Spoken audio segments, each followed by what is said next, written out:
Welcome back. Randy Bueller here with Brian David Marshall.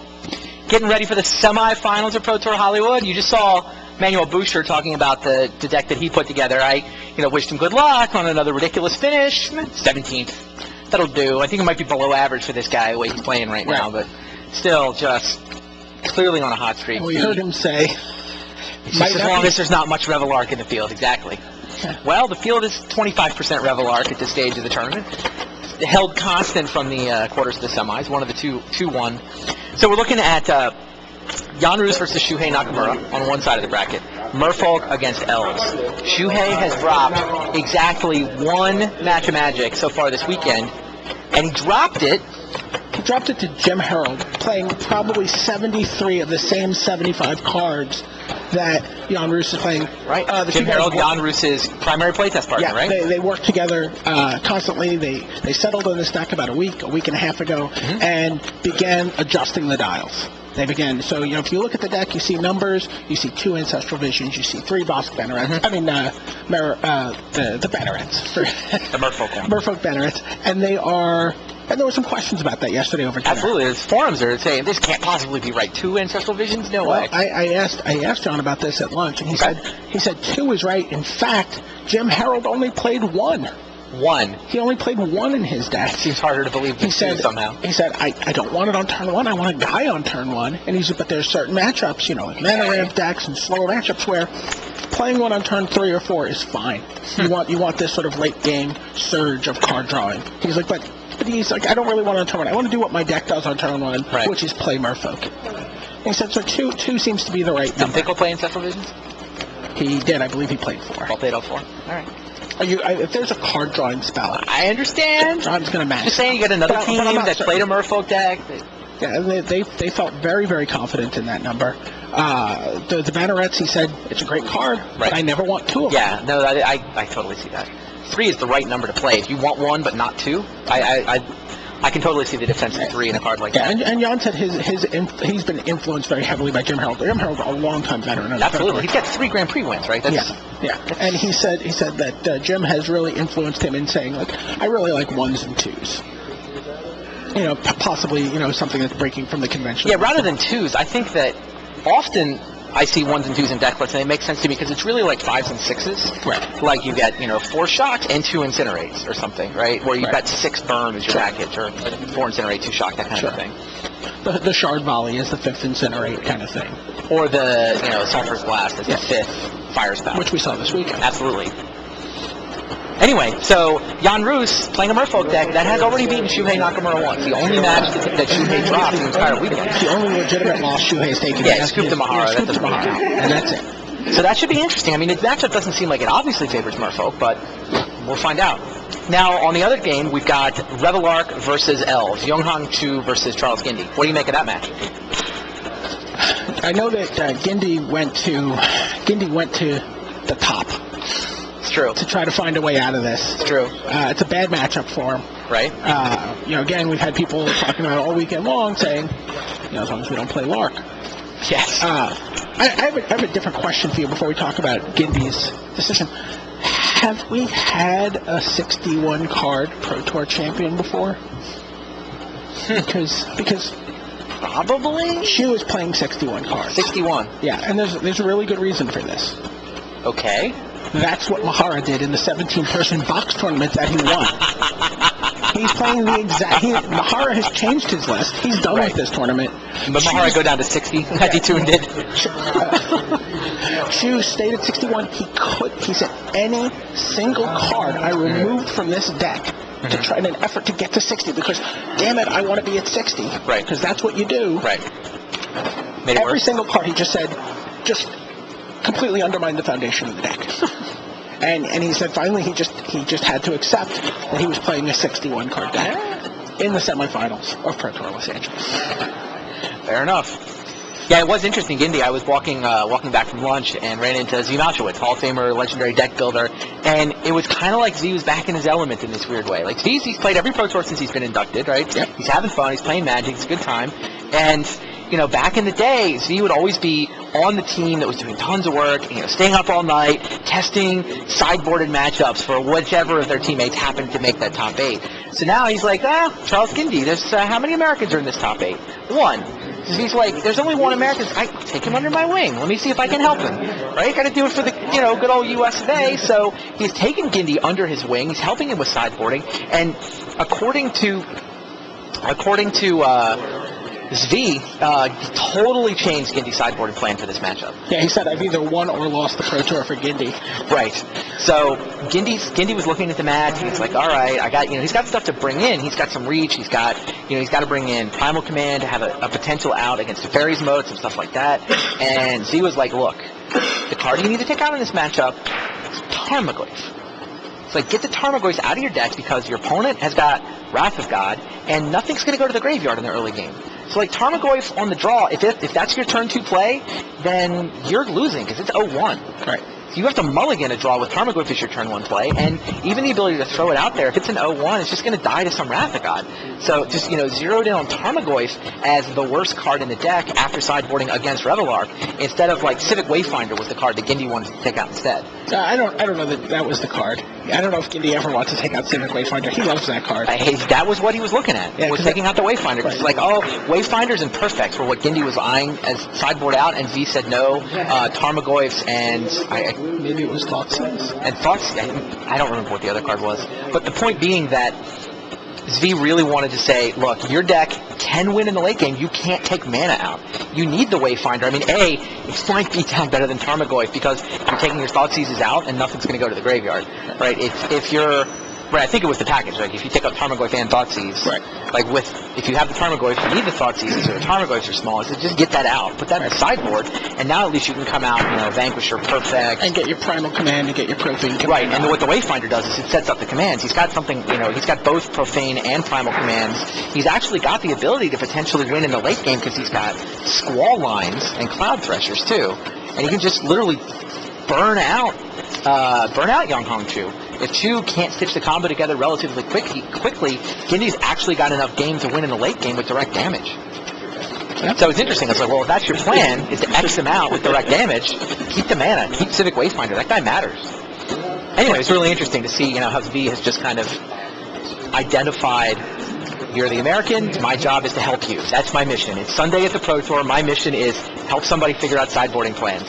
So whoever it is, who am I going to help? So it's V back in his element. Also, if you believe in signs and omens, Charles Gindy had a fortune cookie last night at dinner. Yeah? Said, you are an ambitious person. Okay. And you will make a name for yourself. Wow. So, not bad. He's been holding on to that one. It's not a bad fortune cookie. Apparently sitting on his table right now as he's, sleeves up and gets ready to shuffle for game 1 of the semis. Quarterfinals were fun. I was catching up on the forums. The forums figured out exactly the same thing we figured out over lunch. And when we last left you, we had Makihito Mahara had made sort of an interesting decision. It's game 5. He's playing against Jan Roos in the Merfolk, and he's got Sower of Temptation in his hand. He's got Revelark in his hand. He's at 3 because he's just taken a hit from a Mutavault, dropping him from 6 to 3. That Regery turned into a 3/3. And my memory was right. It turns out there was no way for Mahara. He did too much mana tap. He could not have double blocked that Mutavault. So he's at 3. He can Sower the Regery, or he can evoke Revelark. He decides to evoke Revelark instead of Sowering to steal the Regery. Right. Kind of an interesting decision. Revelark is sort of higher risk, but also higher reward. What happens is Revelark gets countered by the Sage's Dowsing. He had 2 mana left. He couldn't pay the 3 mana for it. But if he'd gone for Sower, he would in fact have been able to pay. So we're like, did Mahara just mess this up? And it turns out the right answer is, it doesn't matter. Well, no, it doesn't matter, because Lord of Atlantis comes off the top of Roos's deck. There is an island in play over on Mahara's deck. He had 1 basic island, so Lord of Atlantis means 3/3 Mutavault, island walks over for the win. Like, there's no decision Mahara can make there to actually win the game. It's still, I think, an interesting question as to what's the correct play. Sower to steal Regery, and you're able to pay for Sage's Dowsing, which the other guy has in his list. I'm not convinced that the question is, does he win? What happens if Revelark resolves? Right, that's a safer play. Like, that's clearly a safer play. But now, if Revelark works, does he instantly win the game there? I mean, he doesn't have the whole combo, right? He doesn't have a way to sacrifice. Right, he has no Gargadon, or there's no way to actually get the loop of the combo going. But okay, you've got Revelark. I think he has to hope that Bonded Fetch finds him a Gargadon there, and he can Gargadon and go off. Okay. That might be the answer, but I'm not sure. Yeah, I don't know. It was sort of very interesting. It turns out not to matter. Jan Roos, Lord of Atlantis, has got his back. It doesn't affect the outcome, but, I mean, really, at the end of the day, all you can do is make the right decisions. So, an interesting question, but we were going to have Jan Roos playing Shuhei Nakamura, pretty much whatever Mahara did at the end of that game. Right. So who do you like in the Merfolk versus Elves matchup? I mean, let's come down to it. We've analyzed it. We've looked at the angles. We've looked at the quarters. I like the story of Jim Harold. This is the one loss that Shuhei took. Yeah. Now Shuhei's a great player. I'm sure he learned something from every loss, and he's sort of an edge. But I think this is Jan's weekend. I got to go with Shuhei. I think this is Shuhei Nakamura's tournament to win. I think we're going to see him add Pro Tour champion to a resume which is already spectacular. I mean, he's got Hall of Fame worthy player, whatever the results are here. I think he puts the exclamation point, puts the title on the top of the resume. I just can't help looking at that loss, that glaring loss. And if it was any Merfolk deck, I might be. But these 75 or 73 of them. Let's call it 73. Yeah. It's hard for me to overlook that, and it seems like following the story, it seems like too good a story. All right. What about Chu versus Gindi? I think Chu. He's clearly got the advantage. Clearly got the deck advantage. Gindi's playing really good Magic right now, though. Gindi's playing really good Magic. Seems to have the wind at his back. Fair. But I like Chu here. I think that he now, to be fair for Gindi, the only deck he's lost to all weekend has been Fairies. Interesting. He's beaten everything else. Has he played a Revelar? He has not played a Revelar deck. I'm going to go with Gindi there. I'm going to disagree with you on that one, too. Okay. I think that I actually really like the sideboard plan that Z cooked up. Like, I was talking to Z, and I see it. I buy it, right? He basically comes out as aggressively as he can, try to win the game before Chu can stabilize. If Chu manages to stabilize, he's actually got some reach, right? He's got the ability to Profane Command, give all my guys fear, and come over. He's got the ability to Squall line for the last several. There's not that much permission in Chu's deck. I think that's got a shot to work. Okay. Just one note. I think this is kind of interesting. We talked a lot about Fairies and the decks that beat Fairies. Both Charles Gindi and Young-Han Chu have 3 losses in the tournament. Okay. All 6 losses were to Fairies. Wow. How many times they play Fairies, though? They play Fairies 3 times each. They're 0-3 each? They're each 0-3 against Fairies. That's crazy. Yes. They're 0-6 between them. 0-6, not like 6-6. No, and it's all real losses too. Huh. Oh, I'm sorry. No, Charles Gindi has 1 loss to Quick and Touch. So he has 5. It's 2 losses. Wow. So I think that's pretty interesting. These are decks. These are decks that ignored beating Fairies. They said, you know what? We'll let everyone else do the work for us. Well, you know what? We'll meet in the semifinals, and then we'll figure out who wins. Fairy decks left now, so these guys are going to meet in the semifinals. Shuhei and Jan are going to meet in the semifinals, and we will be back momentarily to bring you Pro Tour Hollywood semifinal action.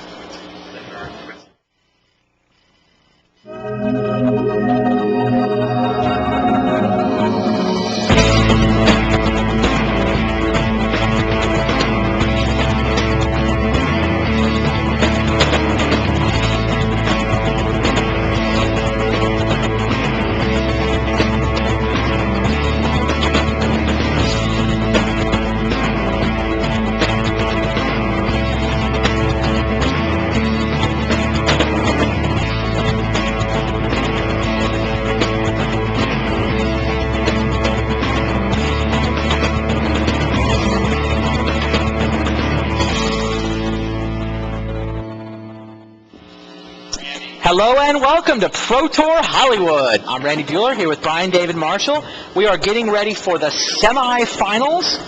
2 of these 4 players are going to meet for $40,000 and the Pro Tour Hollywood title that they will carry with them for the rest of their lives. Will it be Jan Roos? He's playing a Merfolk deck that he worked on with Jim Harold. Harold beat Shuhei Nakamura earlier in this tournament. Can Jan pull off the same trick here in the semifinals? Squaring off against him, there you see Shuhei Nakamura. 5 Pro Tour top 8s. 20 Pro Tour levels over the course of the last 3 years. This guy has been on top of the game for years. He's been in 5 top 8s. He's got a green-black elf deck that he's taking into battle with him here, looking to finally get the W, to win the entire tournament. Perpetual Player of the Year, silver and bronze medalist. Exactly. Well said. So players have come out. Shuhei has gone with the Llanowar Elves and a nice, pretty full art Imperious Perfects. And for Jan, Sing and the Sig, River Guide, and Curse Catcher, Curse Catcher. which will not catch a lot of curses against Shuhei's, very creature-heavy deck. Not very many instant sorceries for it to hit. Go. So Jan comes over for 2. Shuhei is at 17.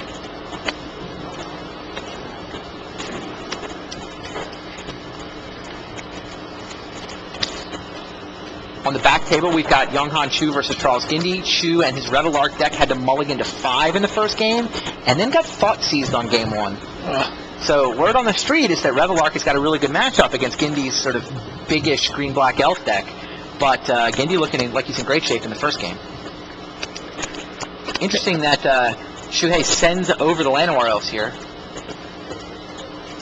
Staring down. Does not want to attack with the Perf deck. Presumably would rather put a 2/2 elf into play. Well, certainly doesn't want to trade the Perfect for a Mutavault. Sig River Guide can absorb a point of damage here, if he gives it protection from green, but he wants to keep his mana up for more instant speed threats.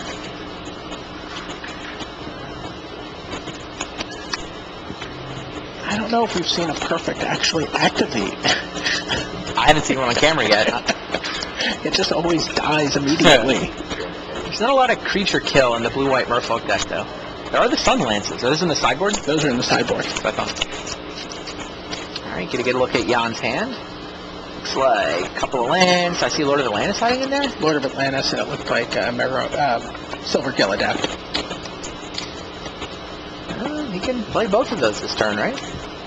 Yeah, he can, and draw a card and maybe find Now, how much? Find his Tide Trooper Mystic to get his island on. How much removal does Shuhei have in main? Let's take a look. Shuhei has Profane Command, Nameless Inversion, and Thoughtseize as his spell suite. He also has Garruk Wildspeaker. I don't know what that counts as. Whether that's a spell or a guy or a best pal to play Magic with. Nice. An ally.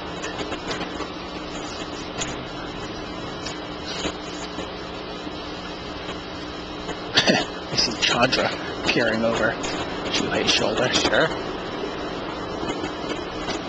She knows what to do about those Merfolk. And there's...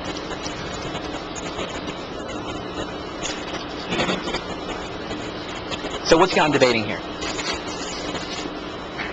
Well, I mean, he's thinking about how much he wants to commit to the board and how much mana he wants to keep up to be able to use Seg to protect his Merfolk from removal spells.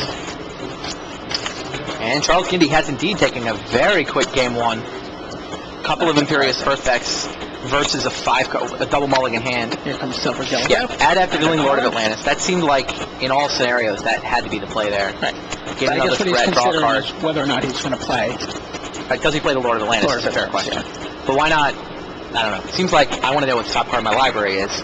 Once I conclude it's time to play Adept, all right, let me get that information and then reconsider the board. Here comes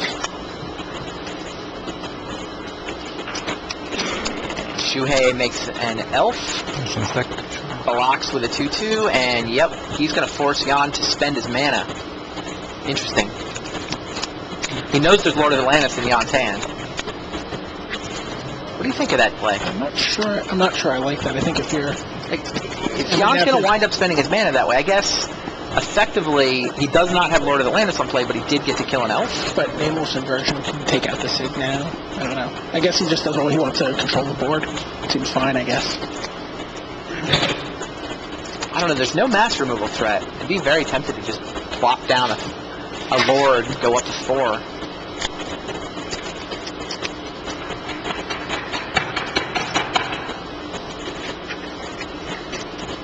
Sounds like we're going to see a Civic Wayfinder, 3/3. Yep, 3/3 Wayfinder. Still good land, play it, make it 2/2 token. Oh, nope, I swamp. Make the token off the Llanowar elf. Yep. Or he can Nameless Inversion. Or he can make a 4/4. Ren's run. The Elf tribe looks bigger than the Merfolk tribe so far. They are going to steal the Merfolk's lunch money. There's still a lot of gas in Shuhei's hand. I didn't see it. What's in it? Looks like 2 Tarmogoyfs and a Garrick. Wow. Nothing in the graveyard yet. And a Civic Wayfinder. Yeah, well, the name was... I mean, the Tarmogoyf's not terribly exciting at the moment.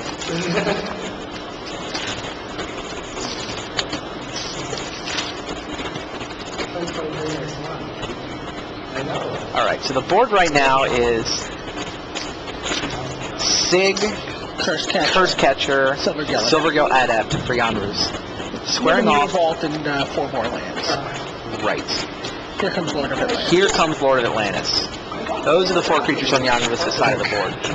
Jan Roos is lining up an attack into a board from Shuhei Nakamura that includes Ren's-Run Vanquisher, Civic Wayfinder, Imperious Perfect, and Llanowar Elves.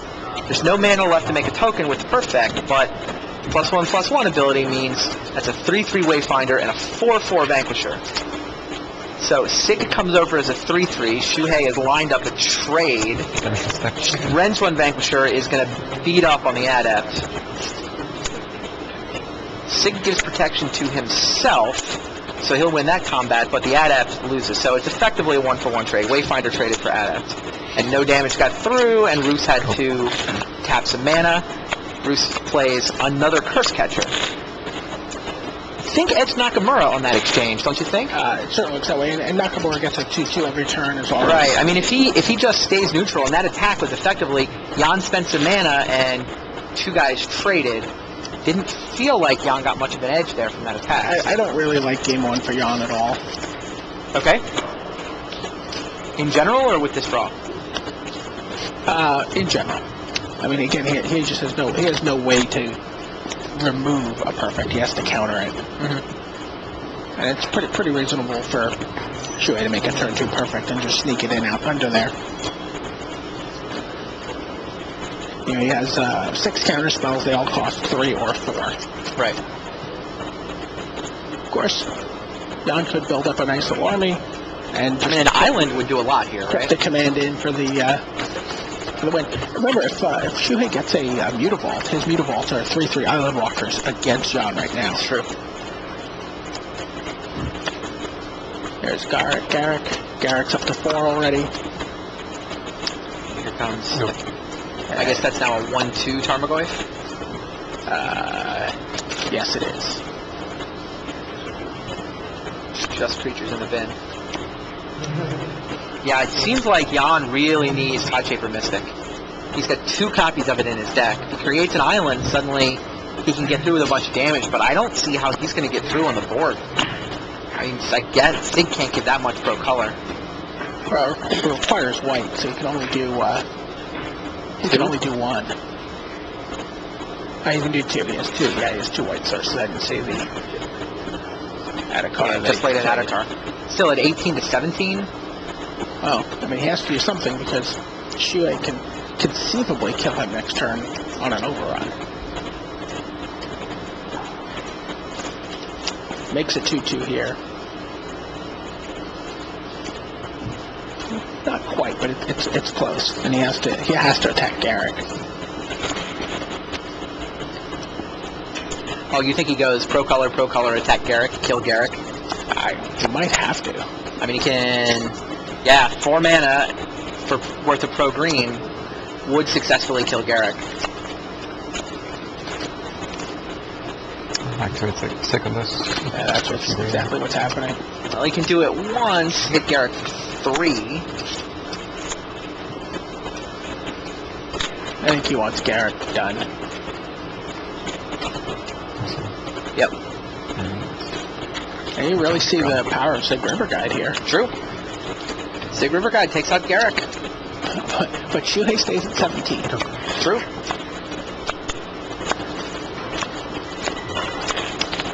I don't think Shuhei's distraught at that eventuality. I mean, if he's buying time, Imperious Perfect is his route to victory. Yeah. So like Garrick, it was basically a time walk, right? Deals a point of damage, deprives Jan of all his mana for a turn. pretty close, you know, give Shuhei the chance to make a token, pretty close to a time walk.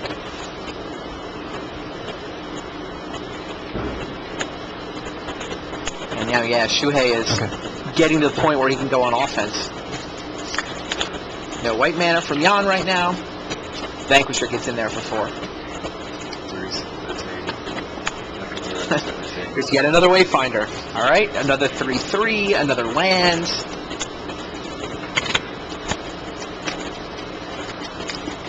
It's funny how the green deck is the incremental advantage deck here, not the blue one. I mean, Jan's sources of card advantage is what, 2 Ancestrals? 2 Ancestrals and Cryptic Command and Sage's Dowsing to draw some cards. Sure. Another member of the Tarmogoyf tribe comes down. Planeswalker in the graveyard now. Starting It's a successful tribe. It's a tribe that's won a Pro Tour. The Tarmogoyf tribe? The Goyf tribe, Lord Goyf tribe. Justin Gary. Sure.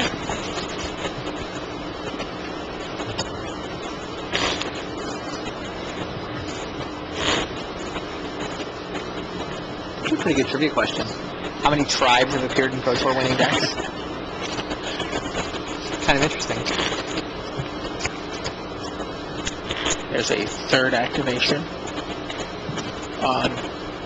for Sig. Yep. Those pings are starting to add up. Jan at 13.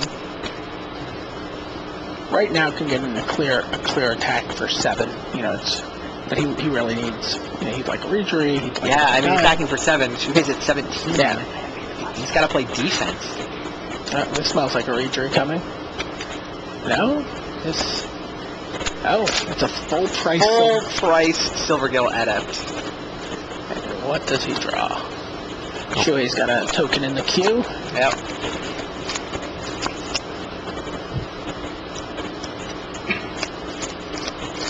Yeah, Sig pretty much forced to play defense. I think Shuhei's going to play some offense.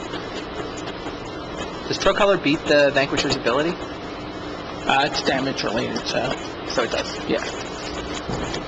It's Death Touch. Fair enough. Sig says no touching.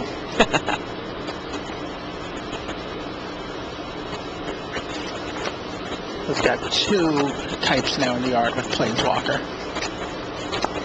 For the Tarmogoyfs. Yep. I don't see a great attack here for Shuhei, do you? I mean, whatever he attacks, he's just going to get munched. He's going to lose one. And Jan gets to save 1 guy. Right, but I don't know. If Shuhei attacks, it's got to be almost an Alpha Strike, right? If he Alpha Strikes, all of his guys are bigger, so Sig can only win 1 fight. Is Shuhei worried about the crackback? 2, 4, 6, 9. There's 11 damage on the other side. Yeah, I think you Alpha Strike. I like it. Shuhei brawls into the red zone, go 2 elf tokens, a Llanowar elf, a pair of 2/3 Tarmogoyfs, a Ren's Run Vanquisher, and a Civic Wayfinder. Jan Roos can win any 1 fight, thanks to Sig, but I don't even think he can win 2. Like, everything there will trade. Jan's biggest creature, I guess Sig is 3/3? He can trade Silvergill Adept for... He's got a 3/2 Silvergill Adept. He's got a 3/3 Sig. So he can trade those. He can eat the 2 Tarmogoyfs. He can eat a Wayfinder and a eat 1, Tarmogoyf. trade 1. Right. So he gets to win 1 fight full out. He probably gets to win 2, because Sig gets to pick off a 2/2. But then the rest of the fights are bad, and Jan is sitting on 13, activating Sig. Oh, that's not an adder card. Activating Sig is free. He also can activate Mutavault here instead of going Pro Color. Right. He can make himself a 3/3 Mutavault, which might actually be a better play. 3/3 Mutavault trades for... I mean, assuming no spell in. Yeah, spell here is ridiculous as Tarmogoyfs go large, right? And Shuhei's got an instant. But not activating Mutavault. She's just not active. Lines up. Silvergill versus Wayfinder is interesting. That's a trade. He's doing some speculative blocking here. This is not actual blockers. Right. He's trying it on for size. Sure. Seeing how the inseam feels. How do you block?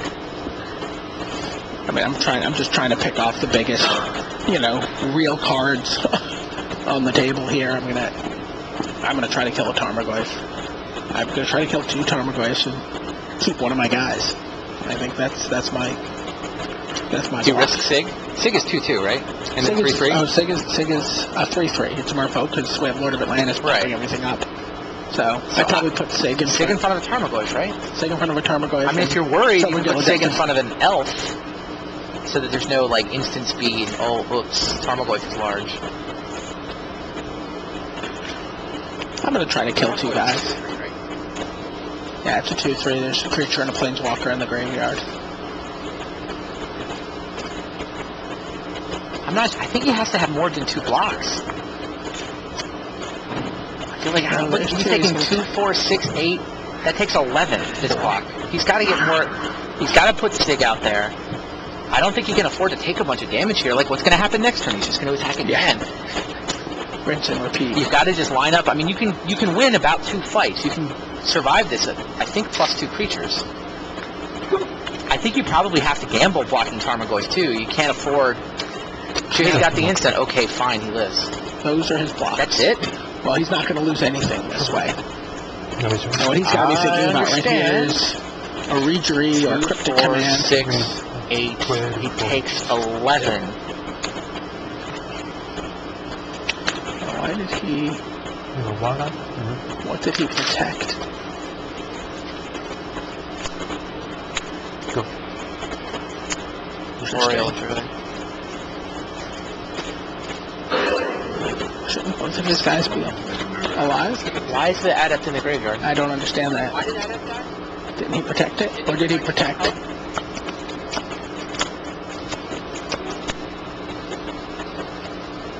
I'm not sure I understand what just happened there.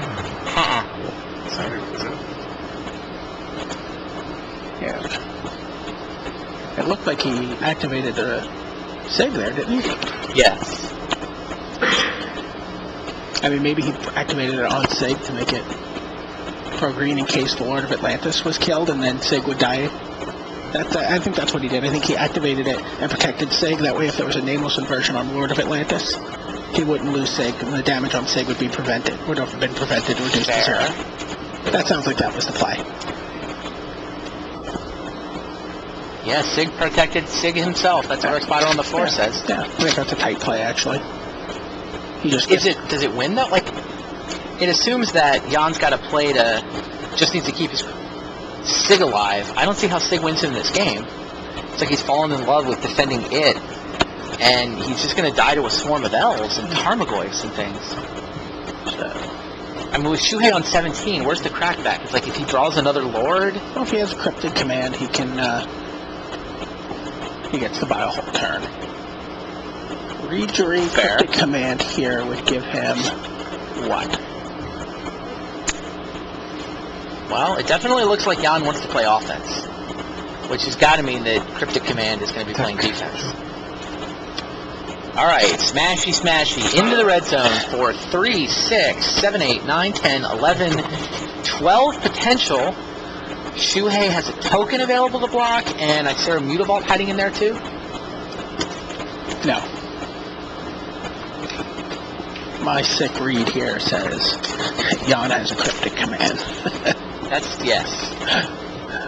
Okay, Boreal Druid lines up against Lord of Atlantis. That would be a trade. The Elf token is looking to trade with Curse Catcher. So Shuhei is willing to take 8 right here. And make a couple of trades. Not so willing. He's like, oh, I can chump 6. Well, if he has the ability to kill Lord of Atlantis, that would be awesome.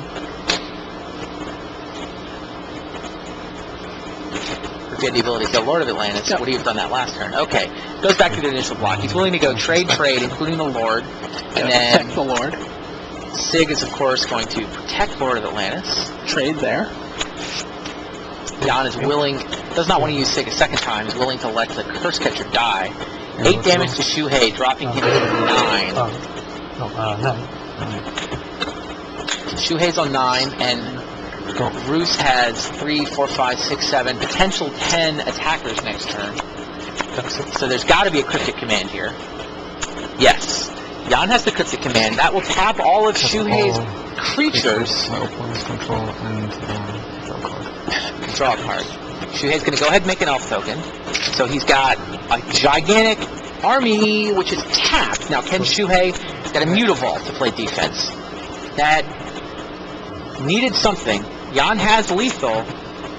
One Mutavault playing defense for Shuhei Nakamura, which it sure looked like he knew this was coming. He had it in his hand. He's probably been slow rolling it, quite frankly. Can Jan punch through? There's another Lord. There's another Lord. That should be the game. Attack. 3, 4, 5, 6, 7, 8, 9. That looks lethal. Shuhei needs a trick, or he's going to take 9, and Jan Roos is going to win this game.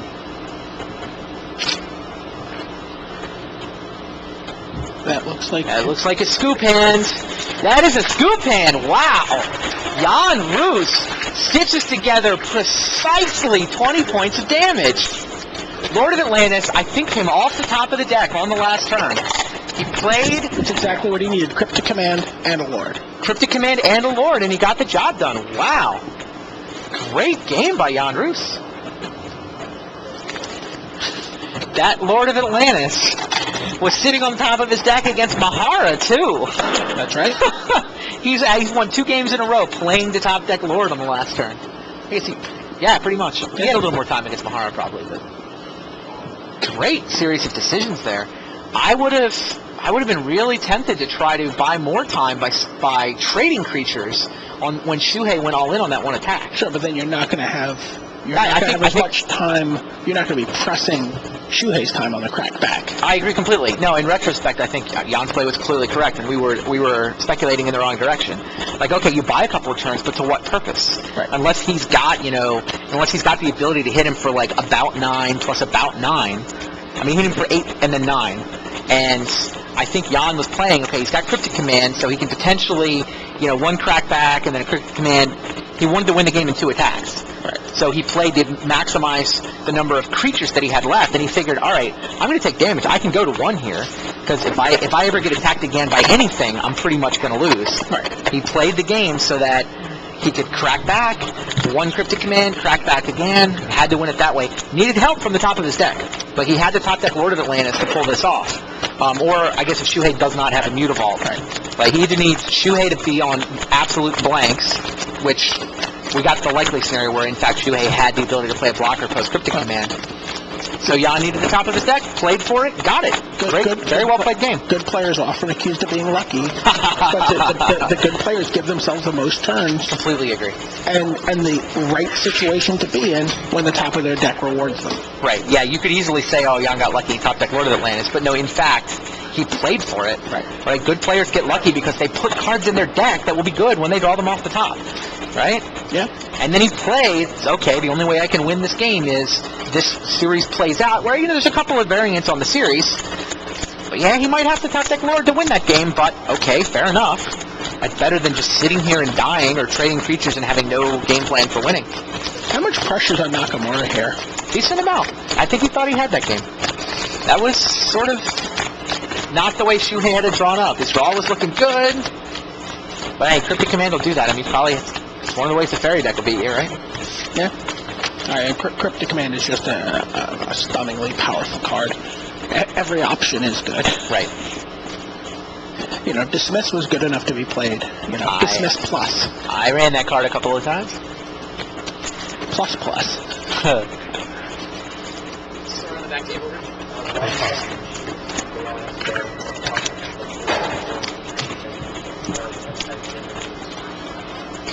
So on the back table, Younghan Shu has managed to take game 2 and even that match at a game apiece. Starting with 7 cards is better than starting with 5 cards? In fact, yes.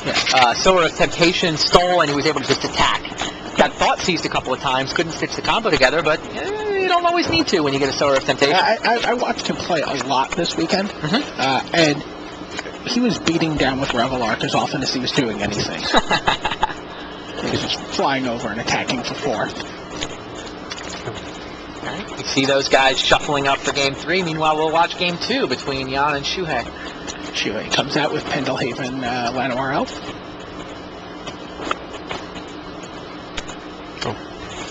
No Island go for Jan Roos. It's unusual to see the Merfolk deck ship past the turn on turn 1. There's the perfect. Turn 2.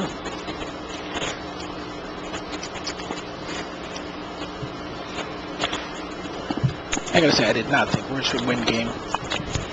Oh, and there's Sunlance. the Sunlance. Out of the Goes to sideboard. 19. And the Type Shaper Mystic. Wow. Llanowar gets into the red zone for 2, thanks to Pendlehaven. And that's it for Shuhei. Wow. He had a turn 2 perfect draw. Sunland seems to have taken a lot of the wind out of his sails here in game 2. I said that earlier. John was like, well, how did I not think of Sunlance for my Merfolk deck? He said, that card is just perfect. Yes. No pun intended here.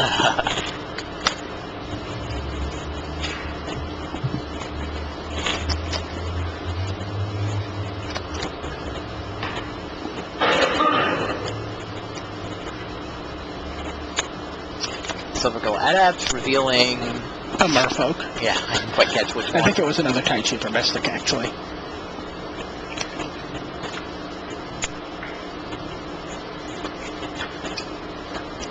Go. Gets in there for 1. 17 to 19. Treetop Village is coming in.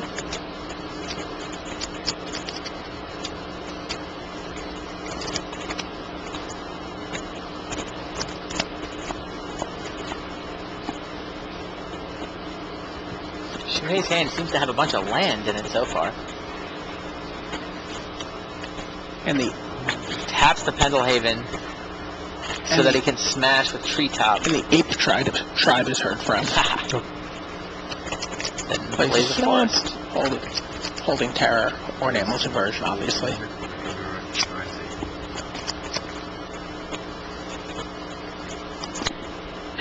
Yeah, he could have...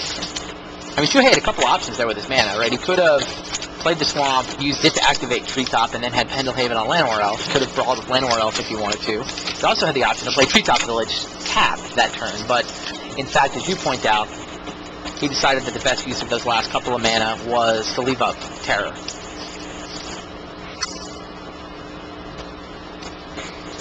That last game was really, I think, defined by Sig River Guide. That's another... Yeah, well, here's another Adept. It's another 2. Draws a card, and shows Lord of Atlantis. Which he then plays. And does some bashy. Yeah, here comes a bunch of power. 5 power, but like we said, Shuhei is left up black and 1. So you're going to put his elf in the path of the Regery, Terror the Lord of Atlantis. The Silvergill.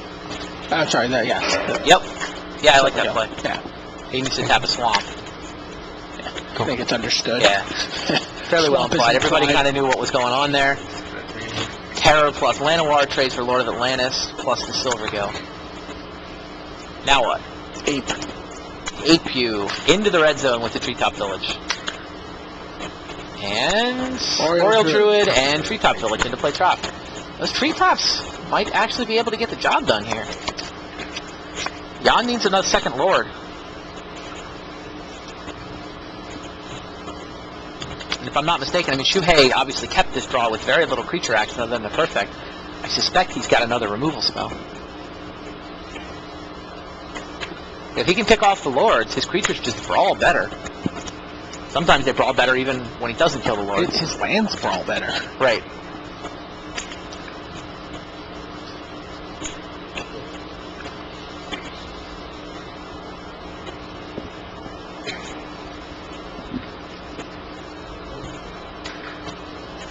Thinking.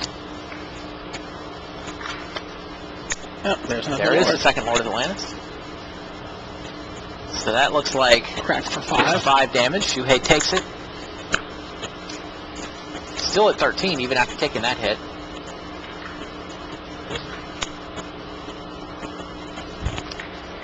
Oh, that's the banner And here comes Banneret. of the Stony Brook.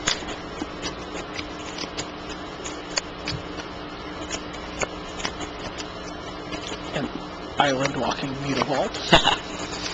3/3 Island Walking Mutavault, yes.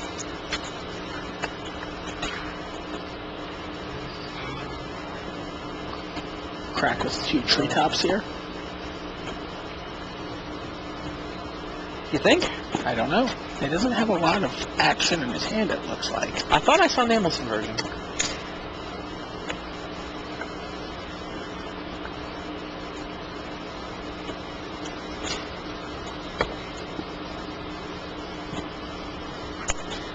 It's like one Treetop Village into the red zone.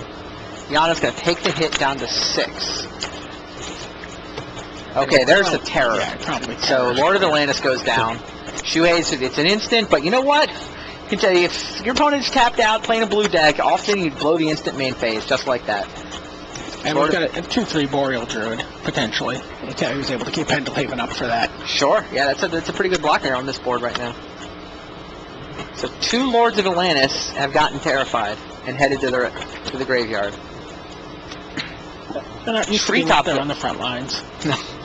Treetop Village has taken 5 chunks out of or 4 chunks out of Yanru's life. 1 card? Yeah, 1 card. 6 to 13.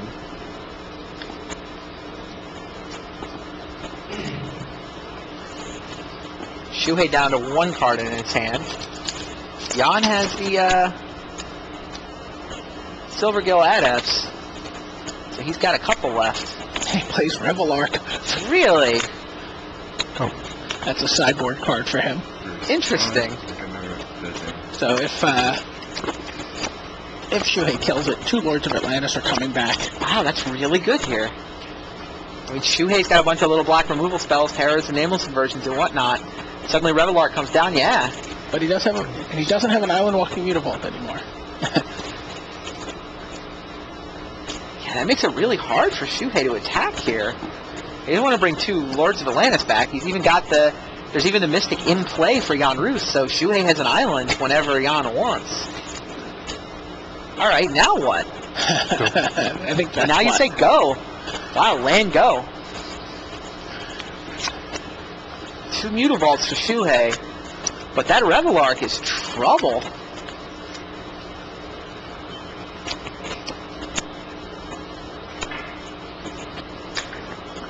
What does that do to Shuhei's long-term plan?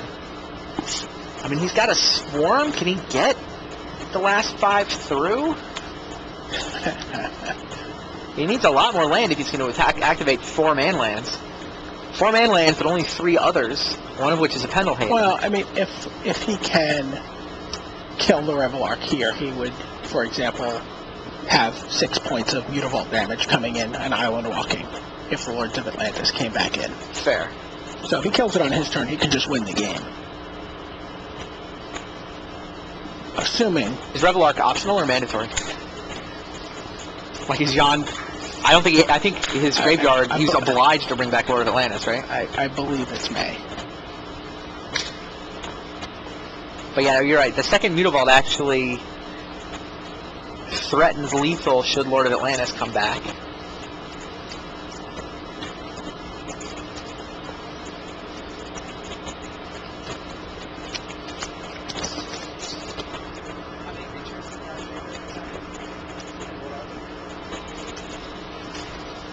I believe he has 2 Lords of Atlantis and a Silvergill Adept.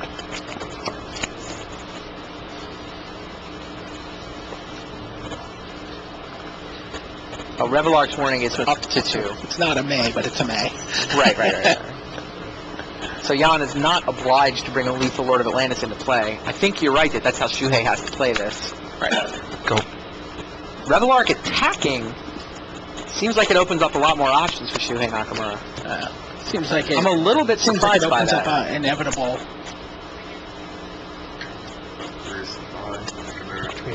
Activate Treetop Village. Does the attack from Revelark signify that I would signify, Cryptic Command is coming? would signify it to me. Shuhei can activate multiple Treetops into this? You have that. Okay. Ducks. Can you just tap 1 too many? Why does he have 5 tapped? Yeah, okay, that'll do. 2 activated Treetops. Shuhei wants to attack. Yeah, that attack with Revelark only makes sense if Jan's got Cryptic Command.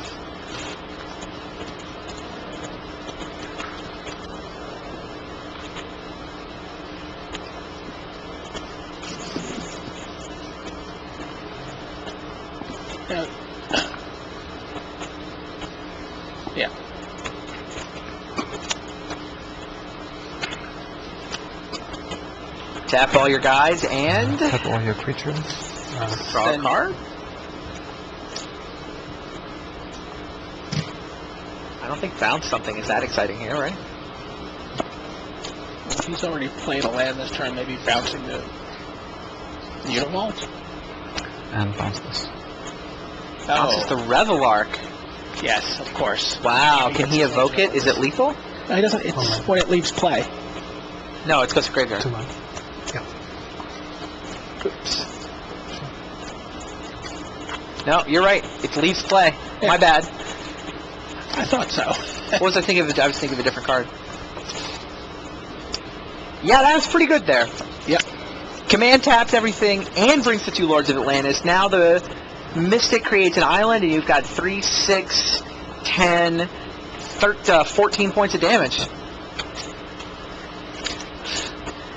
Mutavault gets in there for 4, and that is not good enough. Jan Roos wins on 1 point of life again. Both of these games, Shuhei Nakamura has dealt 19 damage, and Jan Roos, thanks to a cryptic command, has timed it perfectly, tapping out Shuhei's blockers, smashing over with a Horde of Merfolk. Wow! And the sideboard of Revelark was 0. critical. Absolutely to that true. win. How's the other game? Can we go over?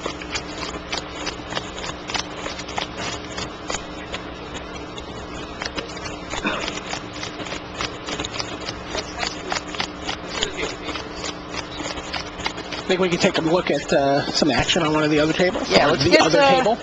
Let's get Younghan Chu and Charles Gindy on camera for a little bit. Those guys are in Game 3 of their match. It is tied 1 game apiece.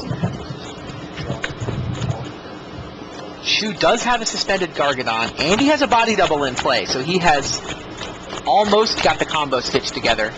Gindy doesn't have much. Gindy did manage to win the first game, thanks in part to a double mulligan and a couple of Thoughtseize. Second game, however, Younghan Chu used Sower of Temptation to facilitate an attack plan. The 3 Mutavaults came piling in at the end.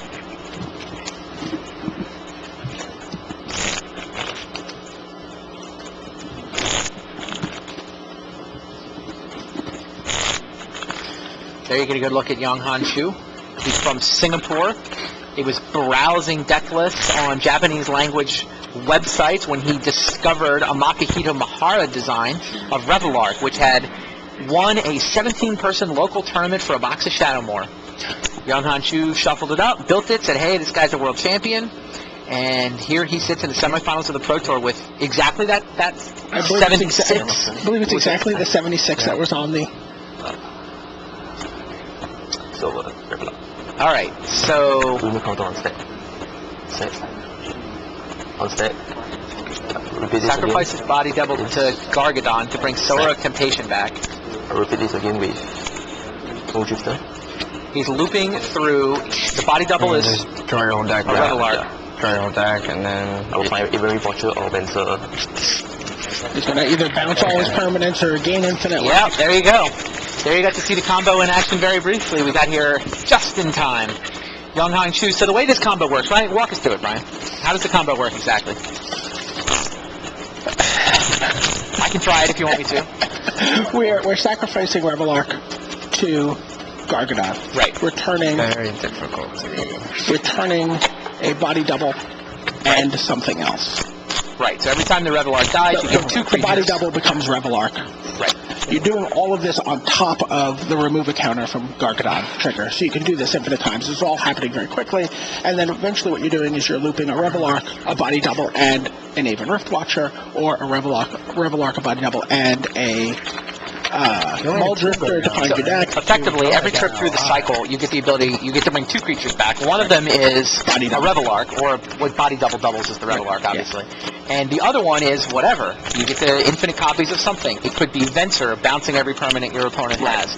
It could be Rift Sweeper, gaining you effectively infinite life. Right. It could be Sower of Temptation, stealing every creature that they have. Right. And now, Stealing and sacrificing every creature that they have. and then in addition, you can draw your entire library by cycling Mull Drifter. So, like cycling Mull Drifter, you can find what you need with Bonded Fetch. And now if you draw your entire deck, you can eventually find something to kill with. I mean, potentially, it can just be the Gargadons, right? You can smash over with those. Or there's any number of different combinations here. I mean, at the point where you've just bounced all your opponent's permanents, It doesn't really matter what you knew. Pretty much. Yep, Revelark, Body Double, Gargadon, equals Scoop. Yeah. So, Young-Han Chu has taken a 2-1 lead now over Charles Gindy. Gindy kind of knew this was a bad matchup. Saw he was consulting with Zvi Malshewitz to try to get advice. Zvi was looking to the lone American in this top 8, potentially taking him under his wing. His sideboard strategy that he cooked up for Gindy involved taking out the Tarmogoyf from his deck and effectively saying, you know what, Tarmogoyf is going to be 0-1 at the beginning of this game. So you want to make sure you keep in your Elf Core and keep Ren Now, run by was part of the plan taking out Vault Seasons? Because that doesn't seem great in this matchup. I believe you I think you had to kept kept the Thought Seasons in. But I mean, if you have, you take out the Terrors and the Yeah. Tarmogoyfs. Yeah. Right. Took out Terror, took out Tarmogoyf, put in some Spall lines, the ability to go direct damage, Primal Command. In particular, he has to have Primal Command in his deck because Chu has Teferi's Mode. And Teferi's Mode green shuts down almost everything that Gindy has. And also, Chu has cards in his graveyard that are threatening to come back. Right, every ability of Primal later. Command is actually interesting, right? Yeah. Shuffling the graveyard is interesting. Fetching a creature can be interesting. Gaining 7 life is probably not terribly relevant here. Right. But bouncing a permanent, absolutely good. I also find it interesting that Shriek Maul is in Gindy's deck, not Terror, because the Shriek Maul beats Teferi's Mode. It's black. It's Fear, and it's black, so it's actually a perfectly serviceable attacker if push comes to shove. Then again, you're talking about a 5-mana creature against a combo deck, so... Right. Gindy is not looking at the best matchup he's seen this weekend. Yeah, and this seems pretty grim for him in general.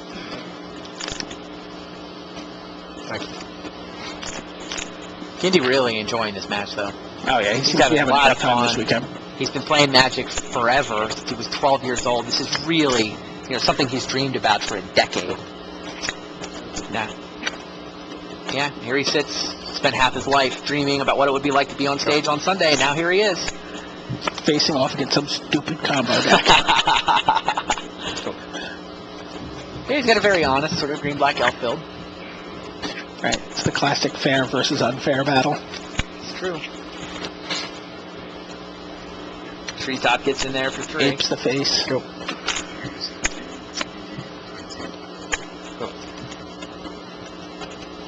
3 lands from Young-Han Chu. No spells yet this game.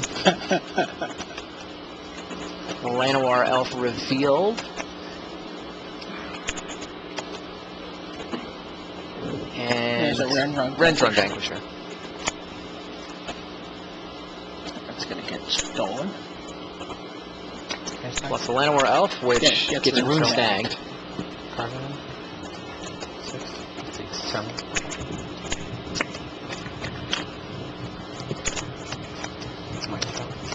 Mind Stone for Chu, no 4th land.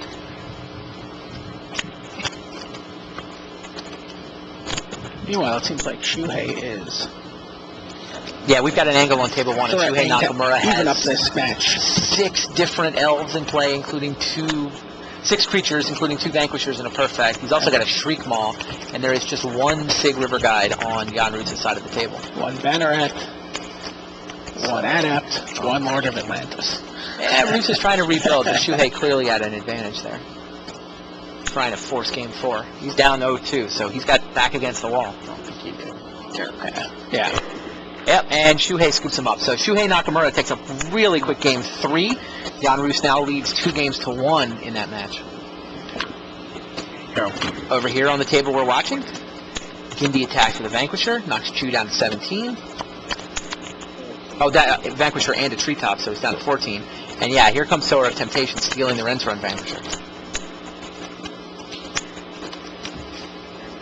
Cloud Pressure kills the Sower, gets back the Vanquisher, Does a little damage to both players. sneaks in some direct damage. Choose at what, 12 now? Here's 4 mana, Wrath of God. So Cloud Thresher and Vanquisher go away. Chu's got to be feeling reasonable about that little exchange. Treetop gets in there for 3 more, dropping Chu into single digits. It looks like there's 2 treetops on the board now.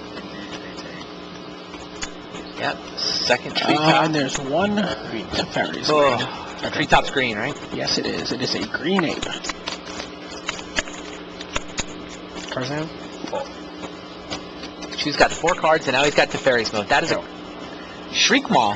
Interesting. So Gindy's got the Shriek Maw, which is in his deck, with exactly this scenario in mind. Oh, but another Sower of Temptation. So Yeah, we Gindy chooses it, but there's Nameless Inversion. Sower goes down. Terror. So Shriek Maw gets to attack. Chu drops to 6 here. I believe he's holding a Squall Line. Put that on top and shuffle your graveyard. Oh, there we go. Put that on top and shuffle the graveyard. Very cute trick. Teferi's Moat gets shuffled in. Graveyard is gone. Those Sowers are shuffled back in, so they're not going to be coming out with Revelarks. Into the graveyard. So good. Little song from Gindy there. None. Can Yonghan Chu get out of this? He's facing 2 Treetop Villages and a Shriek Maw. Gindy is threatening lethal damage next turn. I think the answer is no. I'm having trouble figuring what would it be. Like Teferi's Moat would stop the treetops if he can randomly draw it off the top. Sower can steal Shriek Maw, but those 2 treetops are lethal, right? He's got to chump with the Sower, I guess. Okay, 2 treetops, chump with Sower, give you your Shriek Maw back. I'm at 2. Yeah, 4. I don't know what card Yonghan Chu can possibly draw. On to game 5? Yes! Charles Gindy! On to game 5, 2 games apiece. Teferi's Moat was the nightmare card, but Primal Command came in. He knew it was a threat. He had his game plan figured out. He had the Shriek Maw to sneak some damage through despite a moat. Had the command to get rid of the moat. Now biters. Will we see Red Command at any point? We actually saw the Austere Command this weekend in the PTQ. Yes, we did. It's the last one to get in there. Interesting. Primal Command took a while for people to really catch on to it. It's much more of a fair command than the others. It's only worth $6,000 minimum. Gindy points out they're playing a $6,000 anti-match minimum.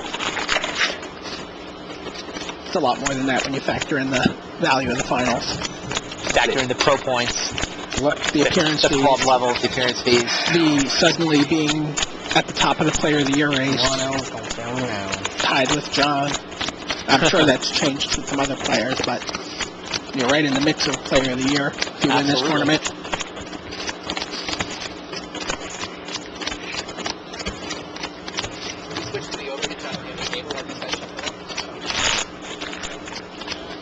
All right, let's look in on table 1 while these guys shuffle up for game 5. We'll come back and make sure we get you game 5 action. Sounds like a Sunlance just took down Renzon Vanquisher. Sunlance from Roos took down a Renfront Vanquisher. He's got Sig against Civic Wayfinder. This is game 4.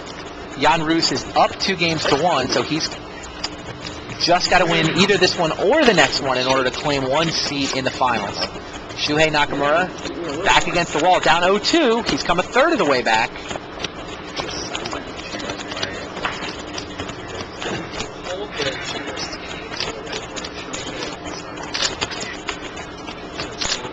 Sig heads into the red zone. Do you time walk him here? No. Damage? Plays a Banneret. Yeah, Shuhei elects to take the damage. Banneret comes down. Now what, Now Shuhei? with the Banneret, Sage's Dowsing only costs 2 because it's a wizard instant, by the way. Oh, it's true. Good point. Wayfinder heads in for 2 damage.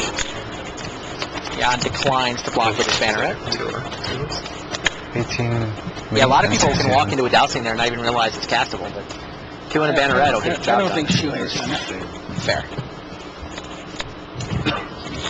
I saw exactly that happen on day one. It's like, what? Oh, it's cheaper. Okay. 2-1-0.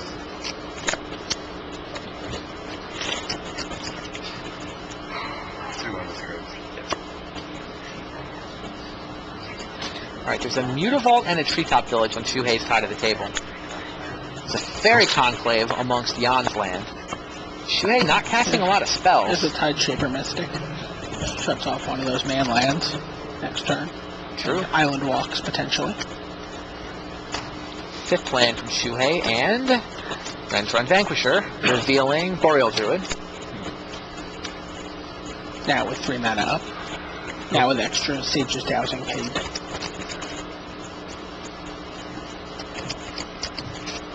Both these players seem to have slowed down their play for this final game. Well, maybe not be the final game. Oh, I'm sorry, right. 2-2's in the other match. This is Royce is hoping is the final game. Royce is hoping it was the final game, just like he was hoping last game would be the final game. He is holding the Sage's Dowsing. So, good read there from Shuhei. It's true. He may have to walk into it at some point, but maybe he'll get enough mana to be able to do something and pay. Well, he could with the Vanquisher. He's not under any real pressure here. Yeah, he waited to play that Vanquisher until he could pay for the Dowsing. That's exactly what just happened. Go.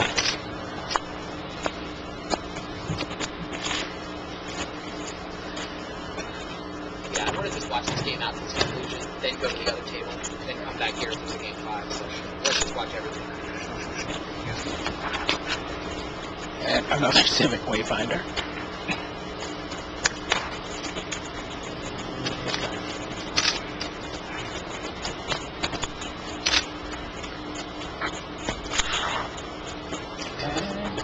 And yep, there's the Boreal Druid. He'll trade it. He's willing to trade it for the Dowsing. But Jan declines.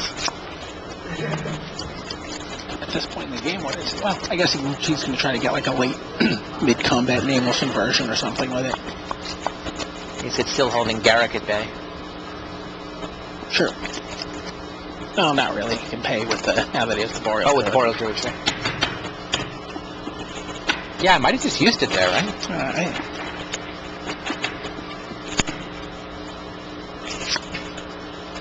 Retreat, Adept, and Dowsing in Jan Roos's hand. What did he reveal for the Adept there? I think he revealed Reetree. Revealed Retreat. Start getting in with your Fairy Conclave in the air. It's not unreasonable.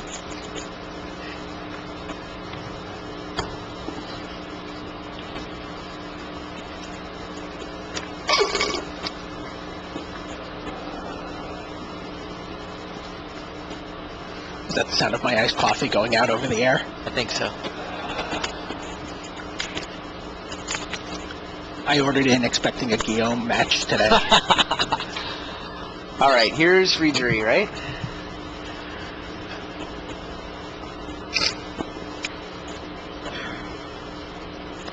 Now what?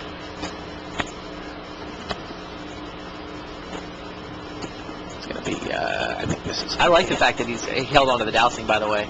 If he's coming out with Regery, making an attack here, Shuhei's got... Well, Shuhei's got no black mana? No, nothing showing. Okay.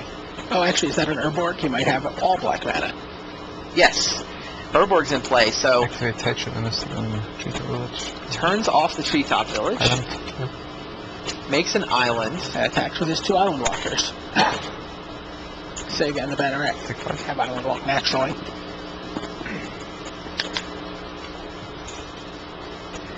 Go. And Shuhei Suddenly, declines to even attempt the nameless inversion that's in his hand, 16. because he's got the Dowsing read. But Shuhei wants to crack back.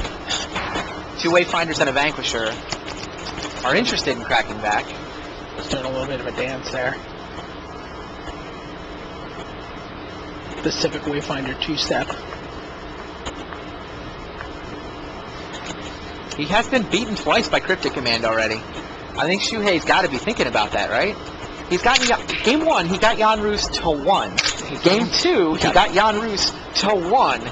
Both times, Cryptic Command spoiled his plans, cleared a route for Jan to get through with just the right amount of damage.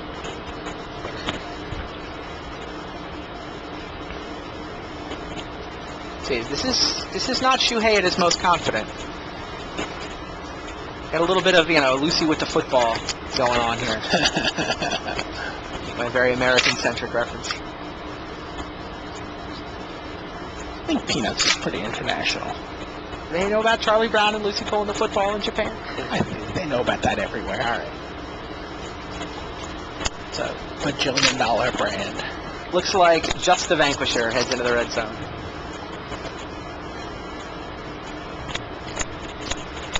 Jan just takes 3, right? I'm pretty sure that's what he does. He can't afford to. He could trade an adept. He's got 18 life to play with. Isn't he better off just having the ability to crack back? Yes.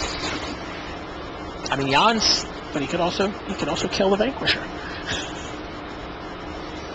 Yeah, I mean, he can trade that for Vanquisher. That's what, Shuhei wants But, like, him here's here the thing. Shuhei wants him to use There's his no man way. here, right? If you try to trade Adept for Vanquisher and Nameless version comes out, kills the Regery, now you just chumped.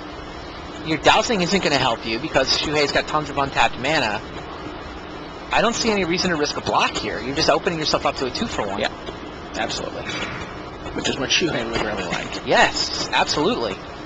In fact, the whole double pump on the Civic Wayfinder is probably misdirection.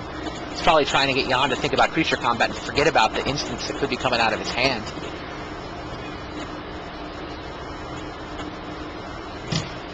Again, he's got enough mana to pay for up to a 5 and cover the dowsing cost. Right.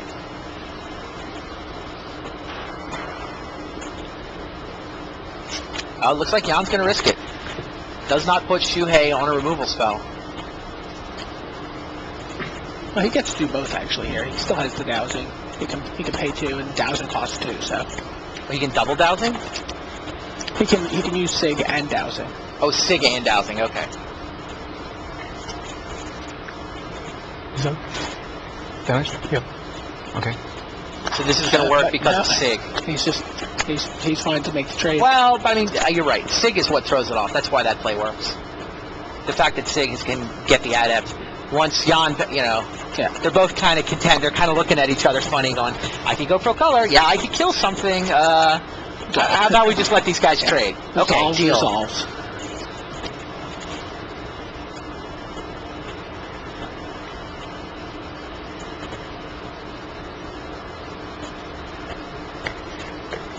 It looks like he's going for his... No, he's going to go for Garrick. I sense Garrick Wildspeaker. 4 mana. Or is it going to be Shriekmaw? Yeah, On he's... Reachery? It's got to be Garrick. Shriekmaw just Garrick misses. True. Garrick Wildspeaker Do you with cycle your dowsing? 4 available to pay. I know that dowsing in a weird way is kind of like a double Stone Rain. Well, except that he's going to untap 2 lands at the end of it. But I mean, in general, it has forced Shuhei to sleeve up 3 mana. Right. Right? It's forced Shuhei... Oh, absolutely. He's played this game completely differently than he would have. Not believing that's there. Right. The threat of the dousing is actually reasonable because it's made Shuhei's life really awkward. I mean, Shuhei might just rather say, yes, please, cycle it. Let me stop holding all this mana untapped. I don't think I would cycle it. If I'm Jan, I think I hold on to it. Okay. It resolves. And Garrick resolves. I like that play. And probably goes to 4. Okay, here's Llanowar He Elf. hasn't used it yet. Yeah. Is he going to make a guy? And Or he chooses to makes make a guy. Okay. No. Now, we've seen Jan use Sig to kill Garrick once before already in this match.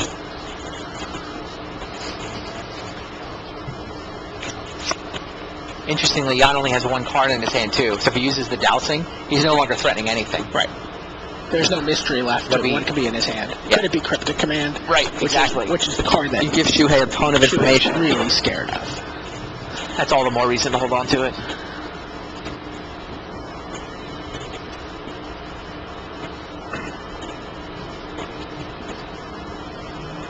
I mean, Shuhei's read has been spot on, too. He's put him on dousing the whole time. Yeah. I don't think it got revealed early. No, I think he revealed Rejury when he Yeah. played the Adept.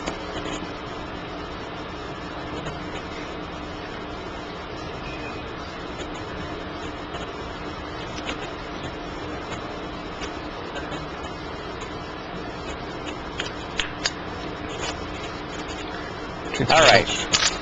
Island. Jan goes back to work. Turns Treetop Village into an island. Attack Garruk. Attacking. Attacks Garruk and Shuhei. Splits his attackers. I assume Garruk is vulnerable to island walking too. Yes.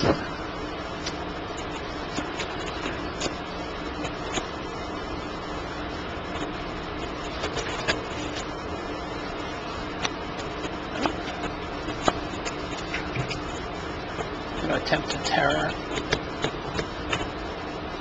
After all that, is the dousing going to matter? No. Nope. Shuhei takes 2, and Garruk dies. Garrett takes 2. Shuhei takes- takes 3. Oh, Shuhei takes 3.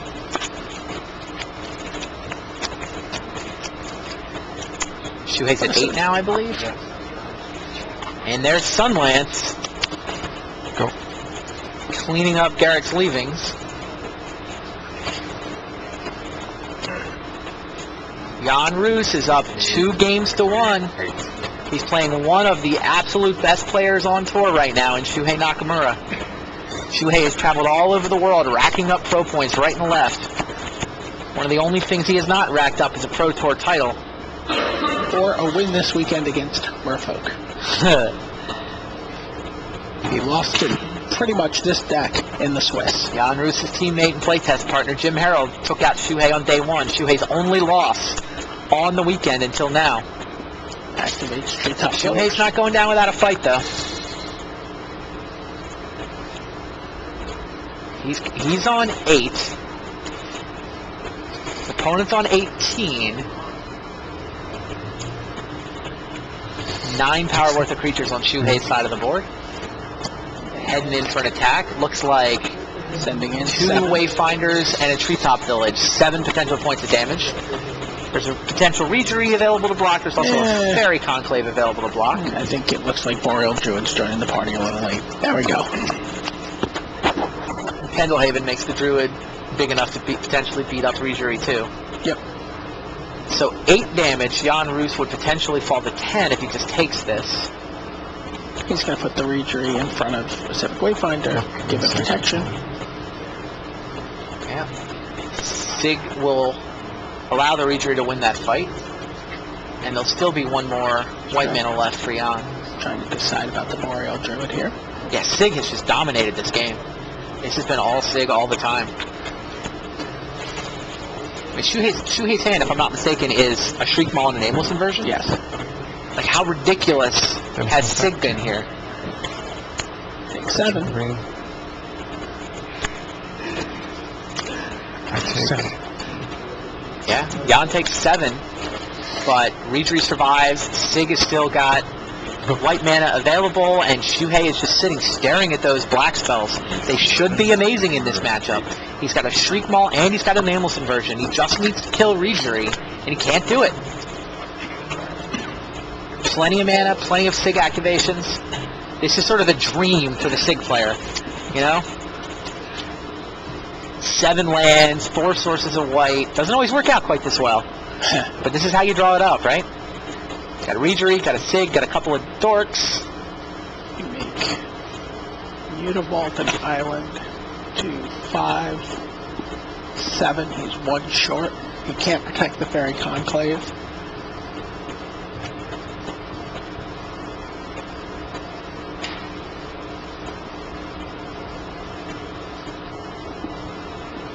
Dousing. Does Dousing protect Fairy Conclave from an Aimless inversion? If he activates Mutavault, it does.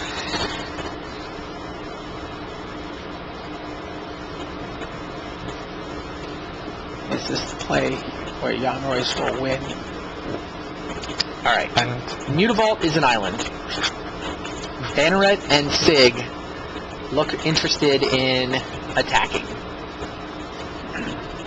As they have the island walk. 3, 4, 5. dropping Shuhei to 3.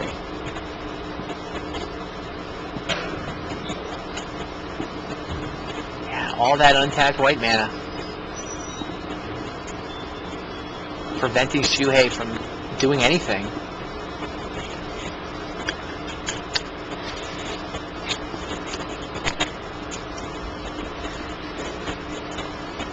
He's got to try. No choice. Nameless inversion the Rejury. Yeah, I think Shuhei just knows this isn't going to do more than tap mana, but maybe he can get enough mana tap that he can untap and Shriek Maw. This is really inefficient, but desperate times. Two white sources there. Go. Yeah, I think Shuhei was hoping Jan would add another creature to the board and tap some more mana, but Jan has no interest in depriving himself of potential SIG activations.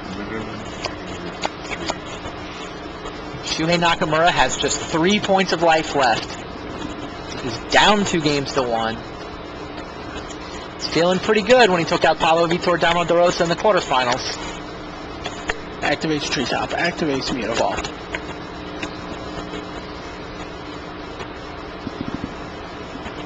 Is there a cryptic command in his future? Does he need one? Does he need one is also a reasonable question. 2, 4, 5, 3, 6. 4. I count 9 power. Pendelhaven makes 10. That's great. Doesn't look like that's enough. Okay. This is the Desperation Alpha Strike where you hope your opponent makes a mistake. And he can also block one and kill it. Again, he can do the same trick. Right. Still have Sage's Dowsing left to protect against something else. So he can eat the Civic Wayfinder here. Now Jan's looking at this going, I win, right? Let me take my time. Let me do the math. I think this is the point where my opponent is Desperation Alpha Striking me. I hope I make a mistake. Let me make sure I, in fact, don't.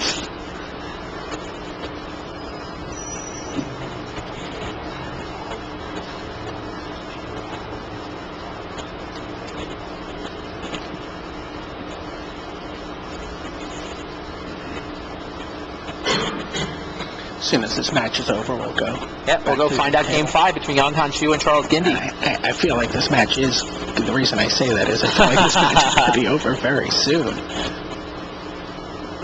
I would not be betting on Shuhei Nakamura right now.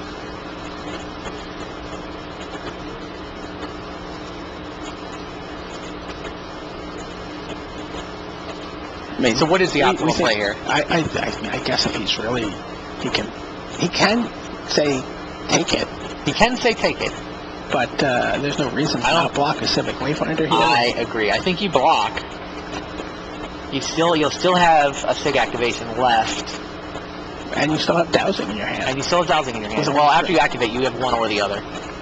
Dowsing costs 2. He still has the Banneret. Okay. Civic Wayfinder. Yep, and that's what he lines up. Block Civic Wayfinder. 1, 4, 5, 6, 7, 8.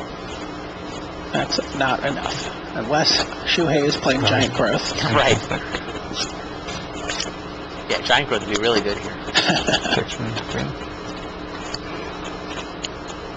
I take 7. Go to 7. 4. Oh, he didn't use the Pendlehaven. So you only take 7, you take 4. Yeah, there it is. Jan Roos through to the finals. Merfolk for Shuhei Nakamura's Bane.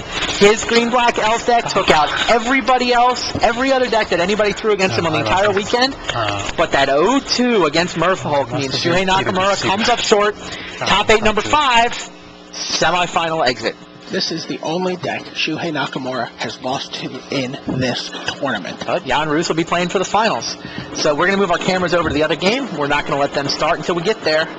And we get to watch Game 5 between Yang Han-Shu and Charles Gindy.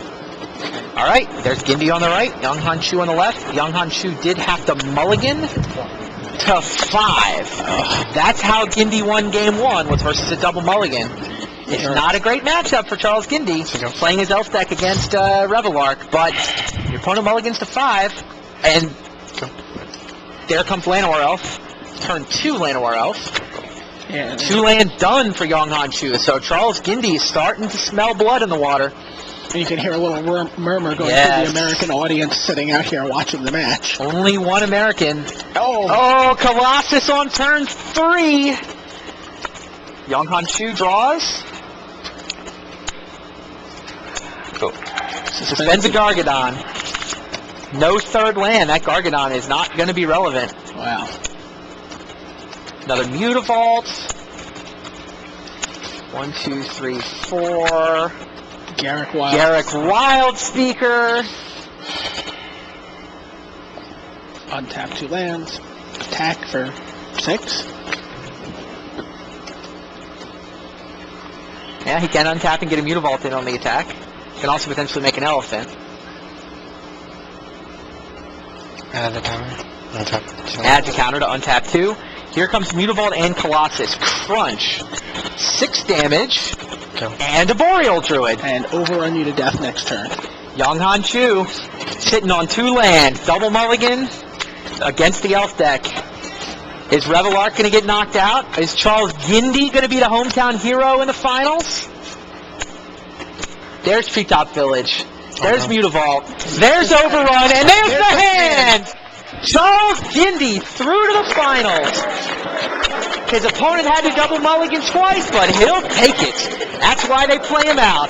Revelark, Schnevelark. It'll be Elves against Merfolk in the finals. Exciting.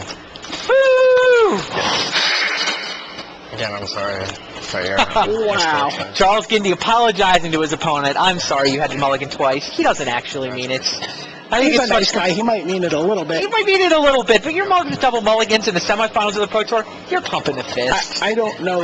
That's his game plan. His game plan was my opponent will have bad draws. I don't know what draw Chu has there that actually beats that draw for That's Gindy. true. That's a great draw. Charles Gindy got the draw that he needed. A ton of pressure. Turn 5 overrun you for, I think it was 87 by my quick Which is math. 304.